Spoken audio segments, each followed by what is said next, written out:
하나님이 기뻐하는 자녀라는 저자인 미셀 앤서니라는 사람이 쓴 책에 보면 이런 내용이 있습니다.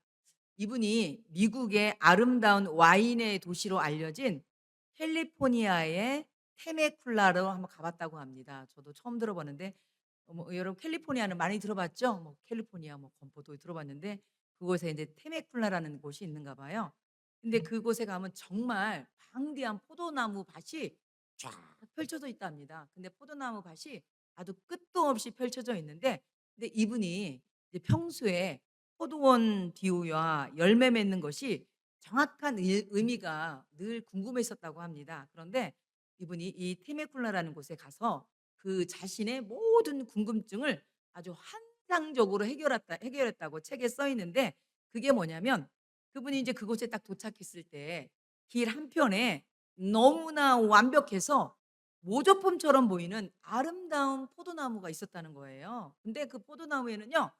정말 탐스러운 포도송이들로 열매가 맺혀 있는데 얼마나 아름다웠는지 정말 한 폭의 그림같이 열매가 아주 가득 맺혀져 있는 거예요.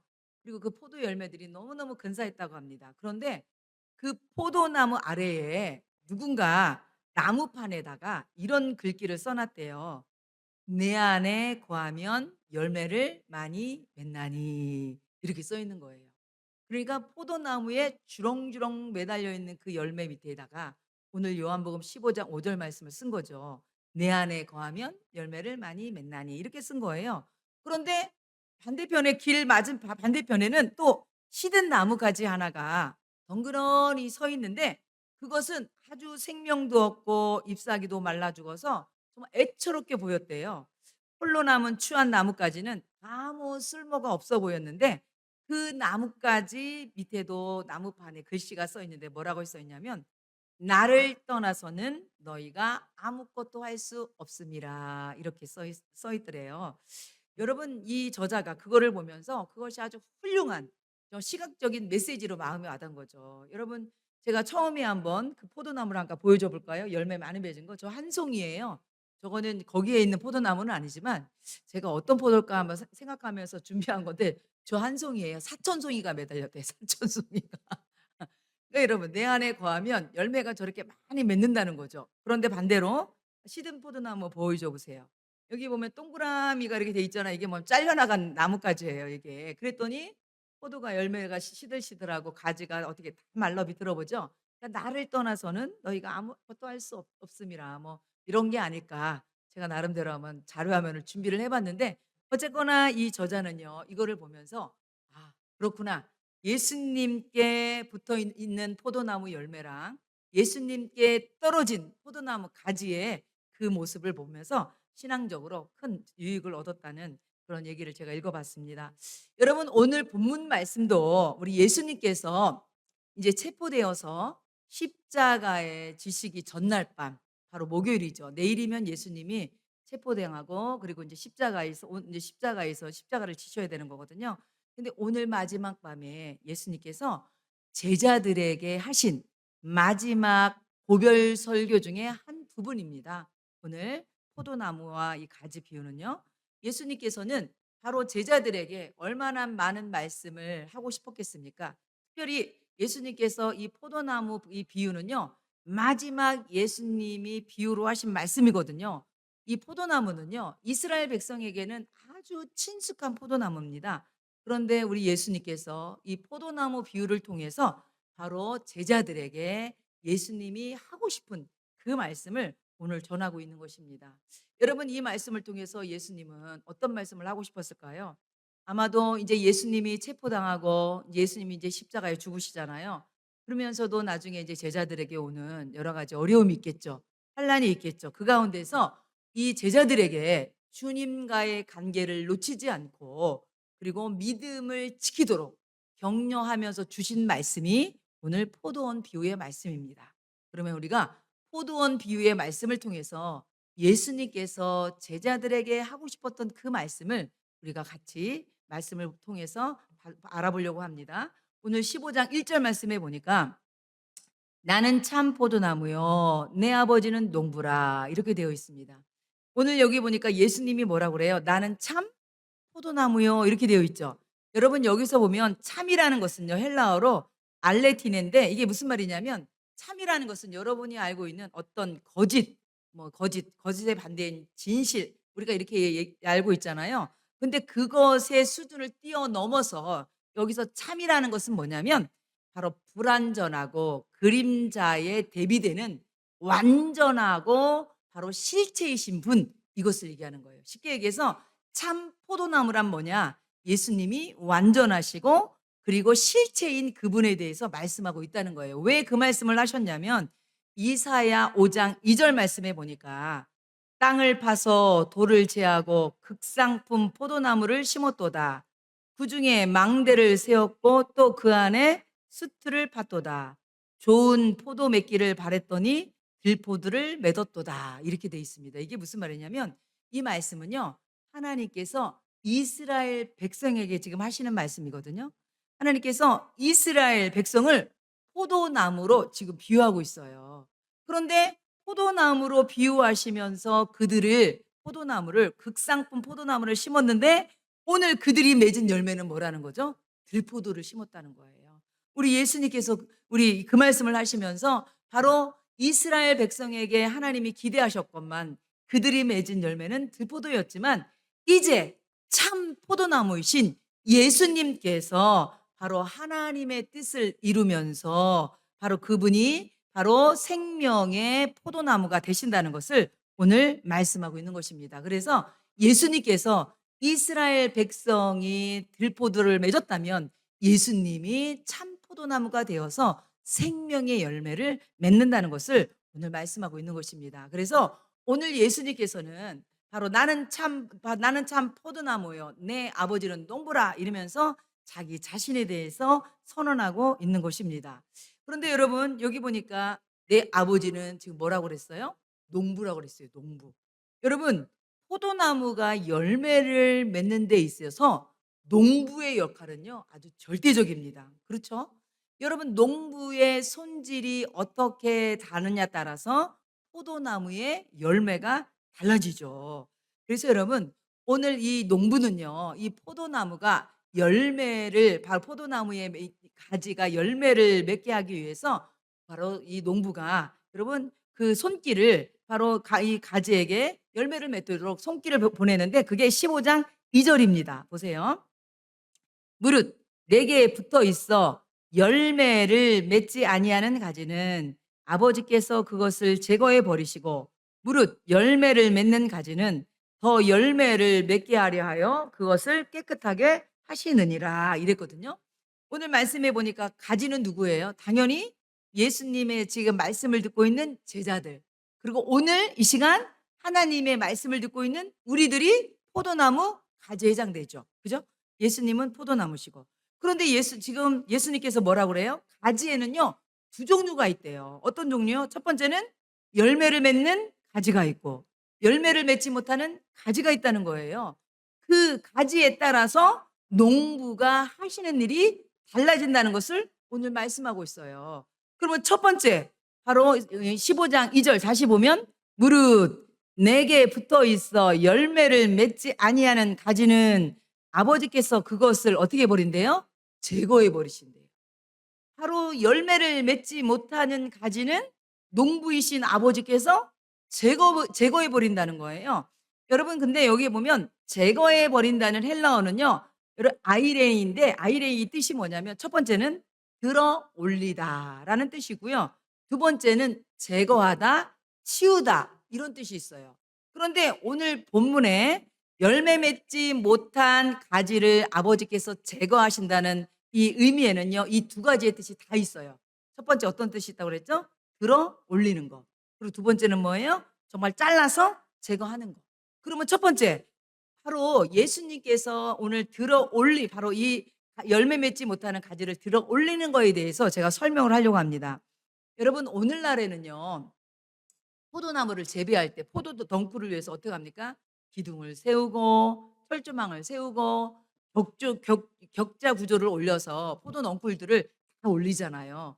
그래서 여러분 요즘 시대는 포도나무 가지가 땅에 내려오지는 않잖아요. 그래서 다 위에서 포도를 이렇게 수확을 하지 않습니까? 그런데 여러분 예수님 당시에는요.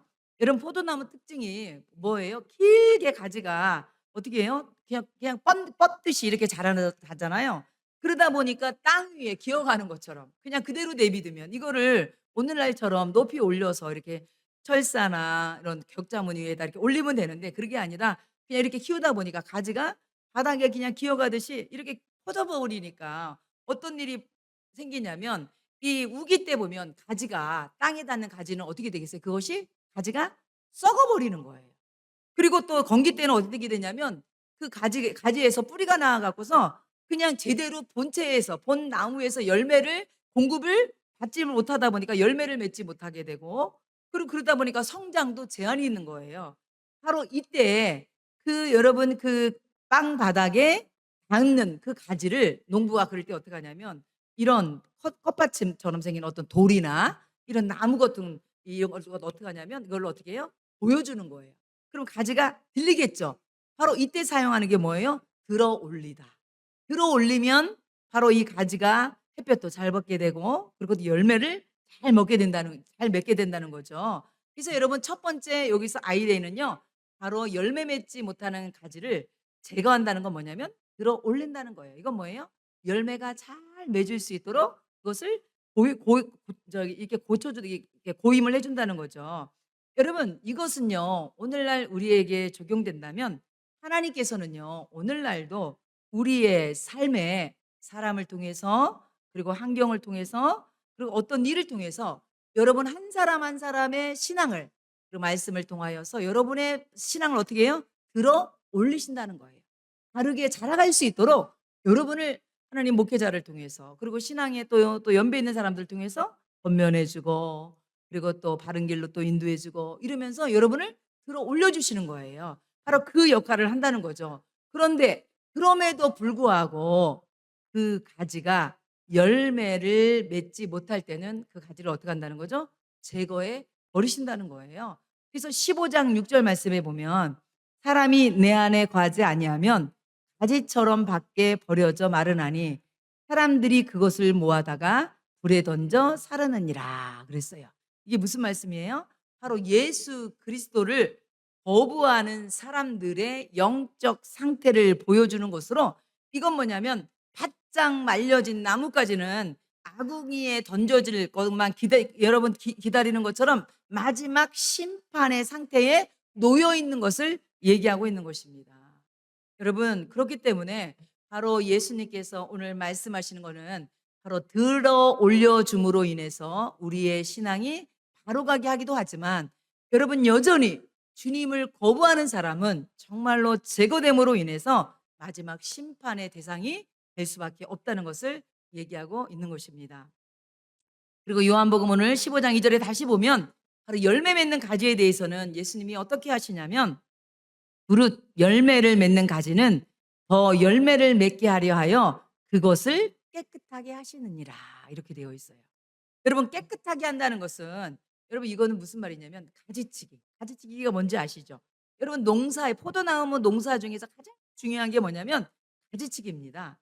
여러분 가지치기는 뭐냐면 여러분 열매가 더 풍성히 맺도록 여러분 자잘한 포도나무 열매가 맺지 못하도록 웃자라는 포도나무들이 있죠. 가지들이 있죠. 웃자라는 포도나무 가지를 농부가 어떻게 하는 거예요? 손질하면서 다 잘라줘요. 그래서 영양분이 딴 곳에 가지 않고 그래서 나중에 이 포도나무가 열매를 많이 맺을 수 있도록 그리고 극상품의 포도가 열매가 맺을 수 있도록 도와주는 것이 뭐냐면 가지치기라는 것이죠. 그런데 여러분 이 가지치기는요. 바로 여러분 우리의 삶에도 바로 이런 가지치기가 우리에게도 있다는 거죠. 이 가지치기 모습이 때로는 우리에게 고난의 모습으로 때로는 연단과 징계의 모습으로 우리에게 올 수 있다는 것이지요. 그런데 여러분 우리가 바로 이런 가지치기를 당할 때 이런 고난과 연단과 징계를 당할 때 기억할 것은 뭐냐면 이것이 내가 나한테 이런 어려움이 오네. 이런 고난이 오네. 이것은 여러분이 하나님 앞에 버려졌다는 그런 증거가 아니라 하나님이 여러분을 더 귀하게 쓰시는 하나님의 손길임을 기억하시기 바랍니다. 그러므로 성도는요. 고난을 만날 때 두려워하거나 낙심할 것이 아니라 그 속에 숨겨진 하나님의 깊은 섭리를 바라봐야 될 것입니다. 그래서 우리가 이해할 수 없는 고난조차도 바로 하나님이 우리를 열매 맺게 하시는 가정임을 기억하시기 바랍니다. 그러므로 지금 힘들고 어려운 가운데 있는 우리 성도들은 하나님께서 더 열매 맺게 하시는 가정인 것이라는 것을 기억하시고 힘을 내시는 우리 성도들 되시기 바랍니다. 그래서 오늘 히브리서 12장 11절에 보면 무릇 징계가 당시에는 즐거워 보이지 않고 슬퍼 보이나 후에 그로 말미암아 연단받은 자들은 의와 평강의 열매를 맺느니라 그랬습니다. 여러분 그렇습니다. 징계가 당시에는 슬퍼 보이나 그것을 말미암아 어떻게 한대요? 연단받은 사람은 나중에 의와 평강의 열매를 맺게 된다고 말씀하고 있습니다. 그리고 야고보서 1장 2절 4절에는 내 형제들아 너희가 여러 가지 시험을 당하거든 온전히 기쁘게 여기라. 이는 너희 믿음의 시련이 인내를 만들어내는 줄 너희가 알미라. 인내를 온전히 이루라. 이는 너희로 온전하고 구비하여 조금도 부족함이 없게 하려 함이라. 아멘. 그렇습니다. 성도 여러분, 우리 가운데 고난이나 시련이 올지라도 여러분이 거기에서 해야 될 건 뭐냐면 인내를 온전히 이루어야 됨을 믿으시기 바랍니다. 그랬을 때에 우리의 삶 가운데 열매가 맺어짐을 믿습니다. 여러분 성경의 인물에도 그런 분들이 많이 있잖아요. 여러분이 잘 알고 있는 여러분 모세 보세요. 모세도요. 여러분 애굽의 궁전에서 40년 동안 광야에서 40년 동안 어떻게 됐습니까? 연단받고 훈련받아서 바로 이스라엘 지도자로 멋지게 쓰임받지 않습니까? 여러분 다윗도 어떻습니까? 여러분 이스라엘 사람들이 가장 존경하는 사람이 누구예요? 다윗인데 그 다윗이 거저되지 않았잖아요. 다윗도요 여러분 10년 이상을요 사울에게 쫓기면서 사람의 막대기와 인생의 채찍으로 고난받고 연단받으면서 훌륭한 왕으로 하나님 보시기에 합당한 왕으로 그렇게 쓰임받지 않습니까? 그렇습니다. 성도 여러분 고난은요 여러분 우리 누구나 다 고난을 좋아하지는 않아요. 하지만 고난을 통해서 우리가 다듬어지고 훈련되어짐을 믿으시기 바랍니다. 그러므로 고난 가운데 어려움 가운데 있는 성도님들 바로 이 하나님의 섭리를 깨닫는 우리 성도들 되시기 바랍니다. 예, 오늘 여러분 한 예화를 여러분에게 들려드리려고 합니다. 어느 날 여러분이 잘 아는 미켈란젤로 아시죠? 미켈란젤로 조각가. 근데 이제 이분이 한 채석장에서 큰 대리석 돌덩어리를 얻어갖고요. 그것으로요 아름다운 천사상 하나를 조각했대요. 근데 그 훌륭한 조각공을 본 채석장 주인이 뭐라고 얘기하냐면 그 쓸모없는 돌을 가지고 어떻게 이처럼 아름다운 천사를 만들 생각을 했습니까? 라고 물었답니다. 그때 미켈란젤로가 이렇게 얘기했답니다. 돌 안에 천사가 갇혀 있어서 천사를 해방시켜 준 것 뿐입니다. 이렇게 얘기했답니다. 그리고 뭐라고 얘기하냐면 하찮아 보이는 돌덩이 속에 담겨 있는 바로 소중한 바로 본질을 드러내기 위해서 필요 없는 것들을 제거한 것 뿐입니다. 그렇게 얘기했다는 것입니다. 그렇죠. 여러분, 성도 여러분, 어떻게 보면 이 고난이라는 것은요, 연단이라는 것은요, 우리 가운데 있는 불필요 없는 것들을 바로 제거하는 하나님이 우리를 다듬으시고 빚어가는 바로 그런 가정임을 믿으시기 바랍니다. 여러분, 이 가정이 끝나면 반드시 풍성한 열매로 바로 올려드리게 됨을 믿으시기 바랍니다. 그래서 여러분 오늘 15장 4절 말씀에 주님이 말씀하십니다. 내 안에 거하라. 나도 너희 안에 거하리라. 가지가 포도나무에 붙어 있지 아니하면 스스로 열매를 맺을 수 없음같이 너희도 내 안에 있지 아니하면 그러하니라 라고 되어 있습니다. 오늘 1절에서 8절 말씀까지요. 바로 내 안에 거하라. 이 거하라는 헬라어 메노 이 단어가요. 몇 번이나 사용되냐면 10번이나 사용됩니다. 이건 뭐예요? 그만큼 중요하다는 거죠. 여러분 거한다는 것은요. 뭐 한다는 거예요? 머무르라는 얘기예요. 바로 붙어 있으라는 얘기예요. 그런데 여기서 붙어 있고 그리고 여기서 머문다는 것은요. 잠시 머물러서 있고 끝나는 것이 아니라 끊임없이 지속적으로 붙어 있으라는 얘기예요. 머물러 있으라는 거예요. 바로 주님과 지속적인 인격적인 관계에 머물러 있고 예수님과의 연합된 관계를 뜻하는 것을 말씀하고 있는 것입니다. 한마디로요, 이게 무슨 말이에요? 예수님 안에 거하라는 것은 뭐냐면 예수님 안에 믿었다가 안 믿었다, 들락날락 이런 뜻이 아니에요. 어떤 분들은 보면 예수님을 여러분 교회를 나오다가 또 어떤 분은 또 안 나오다가 뭐 이런 것처럼 이게 뭐냐면 여러분 이게 어떤 비유냐면요. 예수님은요 항상 우리를 이렇게 손을 휘하니 우리를 이렇게 꼭 잡고 있어요. 근데 우리 문제는 뭐냐면 나야 나. 내가 뭐예요? 그 주님의 손을 잡았다가 놨다가 잡았다가 놨다가 이런다는 거예요. 그런데 주님은 우리를 어떻게 하고 해요? 늘 붙들고 있는 거예요. 그러니까 주님이 바로 내 안에 머물라 이건 뭐냐면 너의 떨어진 손을 늘 붙들고 있으라는 거예요. 그래야지만 열매 맺는 삶이 될 수 있다는 것을 말씀하고 있는 것입니다. 특별히 여기에서 우리가 꼭 기억해야 될 건 뭐냐면요. 예수님께 붙어 있는 신앙생활은 바로 교회 공동체에서 지속적으로 하나님의 말씀을 공급받는 바로 그런 신앙생활을 해야 된다는 얘기입니다. 여러분 우리가 신앙생활하면서 중요한 게 뭐냐면 여러분 이렇게 주일날 주님 앞에 나와서 하나님의 말씀을 듣고 이 말씀을 통하여서 우리가 말씀을 통하여 우리가 이 하나님으로부터 은혜를 받고 그리고 생명을 공급받는 것 이것이 중요하다는 것입니다. 그래서 키프리아는 뭐라고 얘기하냐면 교회를 당신의 어머니로 갖고 있지 않다면 당신은 하나님을 아버지로 가질 수 없다. 여러분 그만큼 교회가 중요한 거예요. 어떤 분들은 이거 뭐 꼭 교회 나와서만 예배를 드리나요? 그렇게 얘기하는데 여러분 교회는요 주일날 거룩한 장소에 나와서 하나님 앞에 예배 드리는 것이 이렇게 중요하다는 것을 말씀하고 있는 것입니다. 다시 한번 말씀드립니다. 바로 키프리아는 교회를 당신의 어머니로 갖고 있지 않다면 당신은 하나님을 아버지로 가질 수 없다고 말씀하고 있습니다. 그래서 여러분 우리는 무엇보다도 교회 중심으로 신앙생활을 하는 복된 성도들 되시기 바랍니다. 그래서 여러분 오늘 요한복음 15장 5절 말씀 보면 나는 포도나무여 너희는 가지라 그가 내 안에 내가 그 안에 거하면 사람이 열매를 많이 맺나니 나를 떠나서는 너희가 아무것도 할 수 없음이라 이렇게 주님 말씀하고 있어요. 여러분 주님께서 뭐라고 얘기했어요? 나를 떠나서는 너희가 아무것도 할 수 없다고 말씀하신 거 뭐냐면 이거는요 주님을 떠나면 바로 단절된 신앙은요 무기력함을 지금 말씀하고 있는 것입니다. 이 말씀은요 다른 말로 물고기가 물에서 떠날 수 없는 것처럼 물에 떠난 물고기를 어떻게 되는 거예요?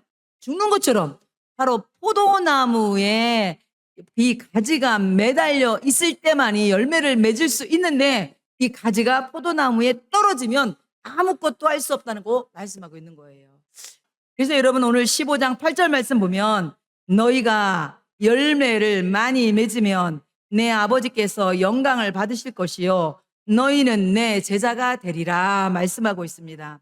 여러분 포도나무는요 다시 말씀드리지만 다른 나무처럼 꽃도 아름답지 못합니다.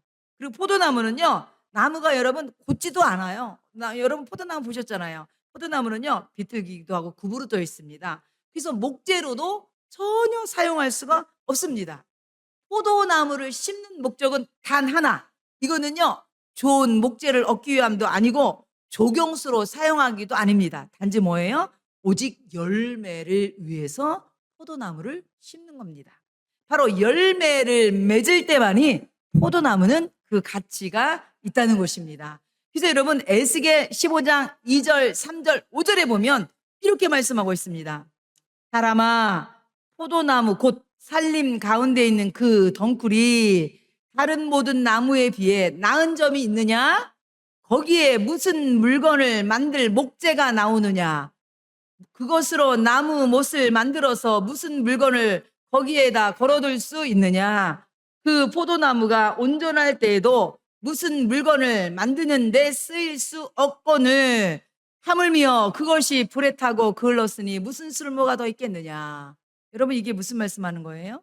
지금 여러분 이 포도나무는요 목재로도 아무 쓸모가 없다는 거죠. 오직 포도나무는요 바로 포도나무가 가치 있는 것은 열매가 맺어질 때 바로 가치가 있다는 것이죠. 그래서 오늘 예수님께서는요 오늘 이 말씀을 통하여서 우리 성도가 바로 이 포도나무이신 예수님께 붙어있는 성도가 열매를 맺을 때 그것이 하나님께 영광이 되고 제자됨의 표시임을 여러분 그렇게 말씀하고 있는 것입니다. 그런데 그 열매라는 건 뭐냐면 첫 번째는요 내적인 열매가 있고요 두 번째는요 외적인 열매가 있어요. 내적인 열매는 뭐냐면 성품의 변화입니다. 여러분 이거는 성령의 열매라도 하는데 우리가 예수님을 믿으면요 예수님을 믿으면서 예수님을 점점 닮아가는 내적인 변화가 일어납니다. 그리고 이 외적인 열매는요 여러분 나만 예수 믿고 끝나는 것이 아니라 바로 전도와 선교를 통해서 우리가 열매를 맺는다는 거죠. 바로 이랬을 때에 하나님께 영광을 돌릴 수 있고 우리가 예수님의 진정한 제자됨을 말씀하고 있는 것입니다. 성도 여러분, 우리 모두 다 예수님께 온전히 붙어 있으므로 열매를 통하여서 하나님께 영광 돌리는 우리 성도들 되시기 바랍니다. 그래서 내적으로도 성숙되고 외적으로도 열매 맺는 성도들 되시기 바랍니다. 여러분 오늘 말씀에는요 그래서 성도의 열매 맺는 성장 과정을 여러분 나와 있습니다. 제가 한번 찾아보니까 여러분 보세요. 제가 4가지를 한번 찾아봤거든요. 앞에 한번 표를 한번 보세요. 여러분 첫 번째는 보니까 2절에 보니까 첫 번째 성도의 성장 과정이 첫 번째는 열매가 없어요. 그렇죠? 여러분 우리가 맨 처음부터 예수님 믿는다고 열매가 있지는 않잖아요. 그렇죠? 이거는 뭐냐면 신앙은 있지만 변화나 열매가 처음에는 있지는 않아요. 그래서 여기 보니까 no fruit, fruit라는 게 뭐예요? 열매라는 뜻이잖아요. 과실이라는 뜻이잖아요. 열매가 없다는 거죠. 근데 두 번째는요 열매를 맺어집니다. 프루트 이전에는 보니까 이거는요 작은 변화가 시작되는 거예요. 여러분 예수님을 믿음으로 믿음이 고백되고 하나님 앞에 또 작은 헌신이 드려지는 거죠. 그리고 세 번째는 보니까 2절에 보니까 더 많은 열매를 맺는다. 이거는 모아 프루트 그랬습니다. 이건 뭐냐면 연단과 바로 고난을 통해서 가지치기를 통해서 더 많은 열매를 맺는다는 거예요. 우리 신앙의 가정이요 그렇다는 거예요. 여러분들도 우리가 이런 연단과 여러분이 연단과 이 고난을 통해서 바로 여러분도 열매를 맺는다는 거예요. 그러니까 연단과 고난은요 여러분 그냥 나에게 없으면 좋겠는데 이거는요 우리에게 신앙생활 하는 우리에게도 반드시 있는 거예요. 여러분 이것을 통해서 우리가 다듬어지기도 하고 또 우리가 이것을 통해서 성숙되고 있는 것을 말하고 있는 것입니다. 네 번째는 건 뭐예요? 여러분 멋지 프루트 이건 뭐예요? 많은 열매를 맺는다는 거예요. 이게 아까 말씀드린 내적인 열매, 외적인 열매를 통해서 하나님께 영광 돌리고 제자됨을 보여줄 수 있다는 것입니다. 중요한 것은 우리가 예수 믿는 순간, 예수 믿는 그 순간 열매 없음에서 점점 열매가 많아지는 바로 신앙의 성숙의 모습으로 나간다는 거죠. 그런데 이 열매 있는 모습으로 나가는 것조차도 내 힘으로 되는 것이 아니라 포도나무이신 바로 예수님께 붙어 있을 때만이 가능하다는 것을 말씀하고 있는 것입니다. 저는요 이 말씀을 통해서 위로가 되는 게 뭐였냐면 그렇구나. 여러분 우리가 신앙생활 하면서 또 교회적으로도 마찬가지고 개인적으로도 마찬가지고 우리가 열매를 볼 때 여러분 열매를 맺었다고 우리가 교만에 빠질 것도 아니고요. 왜요? 그 열매는 전적으로 하나님이 주신 은혜이기 때문입니다. 마찬가지로 여러분 스스로 열매가 없다고 탈진하고 낙심하고 좌절할 것도 아니라는 거예요. 왜냐하면 바로 포도나무이신 예수님께 붙어 있으면 반드시 열매는 맺기 때문입니다. 아멘. 그래서 여러분 무엇보다도 우리 성도들은요 예수님께 붙어 있어야 돼요. 어떤 상황 가운데 있을지라도 예수님께 붙어 있어야 돼요. 그래야지만 우리의 삶이 풍성한 열매가 맺어질 걸 믿습니다. 여러분 그리고 예수님께서 마지막으로 우리에게 신앙생활에 바로 성장, 바로 균형 있게 성장하기 위해서 주신 말씀이 뭐냐면 15장 7절 말씀입니다. 너희가 내 안에 거하고 내 말이 너희 안에 거하면 무엇이든지 원하는 대로 구하라. 그리하면 이루리라. 그랬습니다. 여기 말씀 보니까 너희가 내 안에 거하고, 이건 뭐예요? 예수님한테 달라붙고 절대로 예수님 떠나지 말라는 거예요. 이거는 믿음 생활의 기본이라는 거예요. 두 번째, 거기에 뭐예요? 내 말이, 이거 뭐예요? 하나님의 말씀이 너희 안에 거하고, 그리고 뭐예요? 무엇이든지 원하는 대로 구하라는 거예요.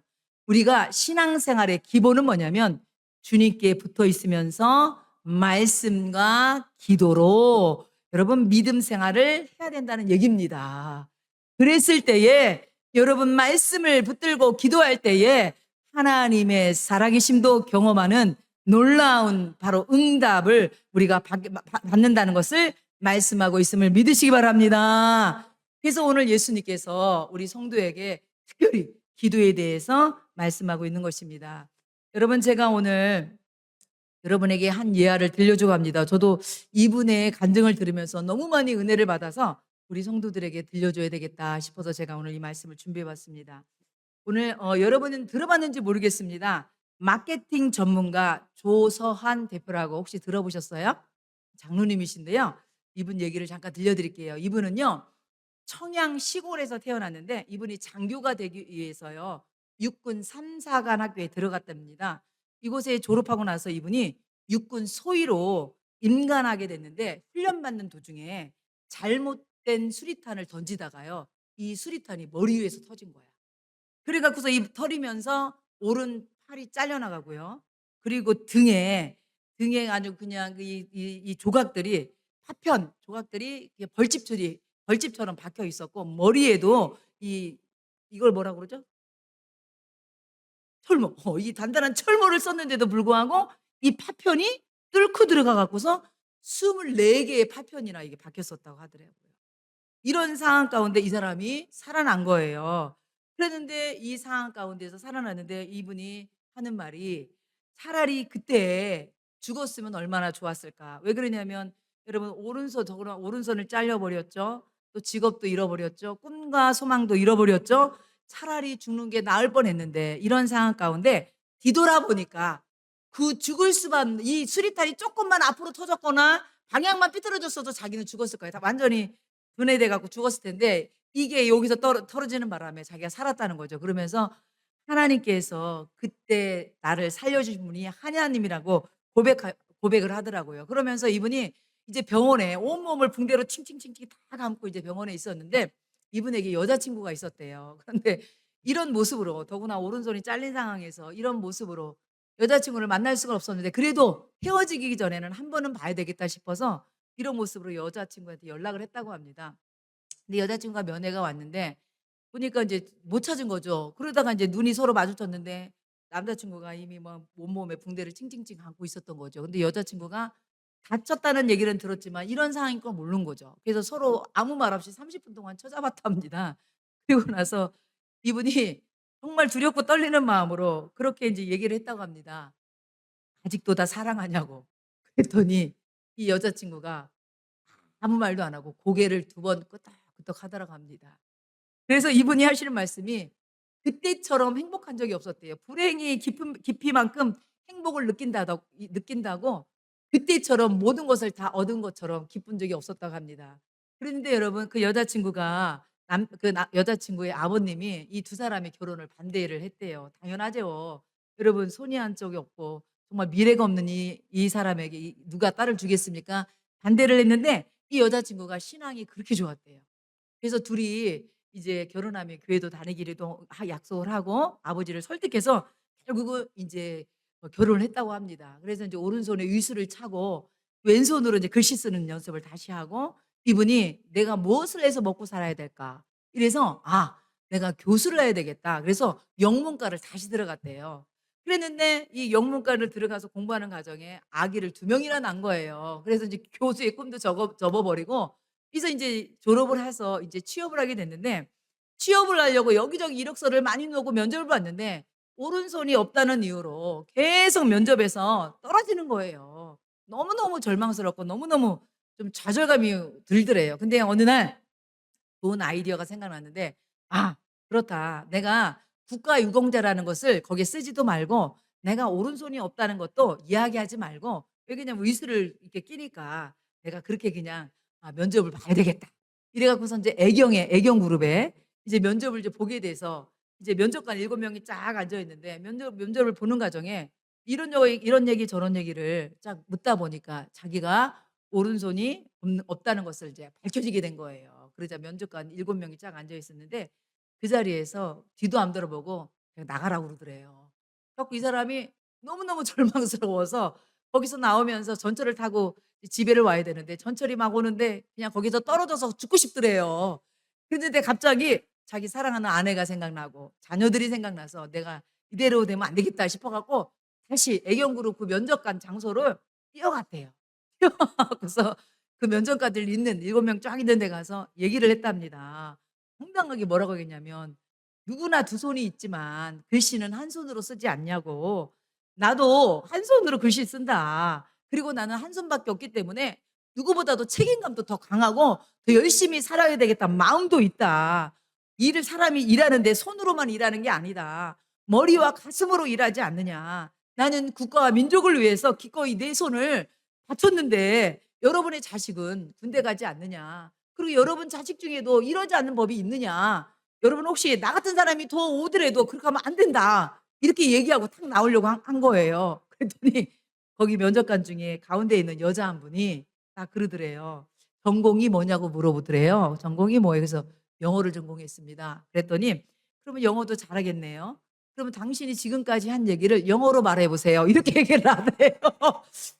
갑자기 갑자기 정신이 번쩍 나더래요. 그런데 하나님께서 갑자기 이 마음속에 감동을 주기를 "야 서은아 야 얘기해. 저 사람들 네가 영어로 해도 다 알아듣지 못하니까 영어로 얘기해." 이러더래요. 그래서 이 사람이 영어로 그냥 이렇게 얘기를 했는데 다른 사람들은 진짜 다 못 알아듣는 것 같은데 가운데 있는 그 여자분이 빙긋이 웃더래요. 그분이 알고 봤더니 나중에 봤더니 애경그룹 회장 장영신 회장이었더래요.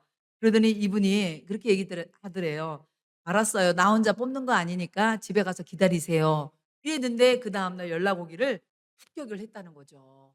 그래서 여러분 이분이 거기서 큰 교훈을 하나 얻었대요. 그게 뭐냐면 "절대 포기하지 말자." 그러면서 갈라디아서 6장 9절 말씀 "우리가 선을 행하되 낙심하지 말지니 포기하지 않으면 때가 이름에 거두리라." 그러면서 이분이 이렇게 얘기하더라고요.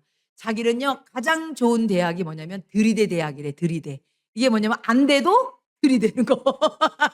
그렇게 얘기를 하는 거예요. 그래서 이분이 애경에 들어가서 마케팅 부서에서 일하게 됐는데 여러분이 잘 아는 하나로 샴푸 2080 이 사람이 이걸 기획해서 대박 친 거래요.